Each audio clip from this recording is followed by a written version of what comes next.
آگے بڑھتے ہوئے آپ کو بتائیں کہ انسداد دہشت گردی کی خصوصی عدالت سکھر نے جمعیت علماء اسلام کے شہید رہنما ڈاکٹر خالد محمود سومرو کے قتل کا فیصلہ سنا دیا ہے۔ ملزمان کو عمر قید اور بھاری جرمانے کی سزا سنائی گئی ہے۔ اس پر مولانا راشد محمود کی جانب سے کہا گیا ہے کہ جرم ثابت ہو چکا ہے، اس پر سزائے موت ہونی چاہیے تھی۔ اسی حوالے سے بات کریں گے سکھر سے بیورو ہیڈ شاہد علی ہمیں جوائن کر رہے ہیں۔ شاہد بتائے گا مزید کیا موقف سامنے آیا؟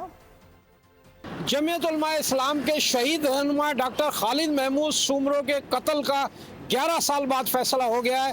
انسداد دہشت گردی کی خصوصی عدالت نے سینٹرل جیل سکھر میں یہ فیصلہ سنایا ہے۔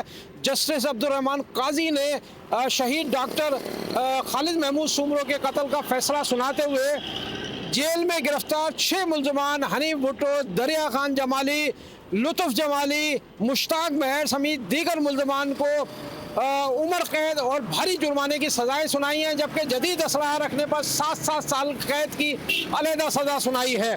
11 سال قبل ڈاکٹر شہید خالد محمود سومرو جو کہ سکھر میں ایک دستار فضیلت کانفرنس کے بعد مدرسے میں آرام کے لیے گئے تھے۔ گلشن اقبال سائٹ ایریا سکھر کا تھانے کی حدود تھی، جہاں فجر کی وہ نماز پڑھ رہے تھے، جس پر ملزمان نے جدید اسلحے سے ان کے اوپر فائرنگ کی تھی۔ اس فائرنگ میں ڈاکٹر خالد محمود سومرو موقع پر شہید ہو گئے تھے۔ اس وقت جو ہے وہ فیصلہ سنا دیا گیا ہے۔ 11 سال بعد یہ فیصلہ ہوا ہے، جس میں ڈاکٹر خالد محمود سومرو کے قتل میں ملوث تمام ملزمان کو عمر قید بھاری جرمانے کی سزا سنائی گئی ہے۔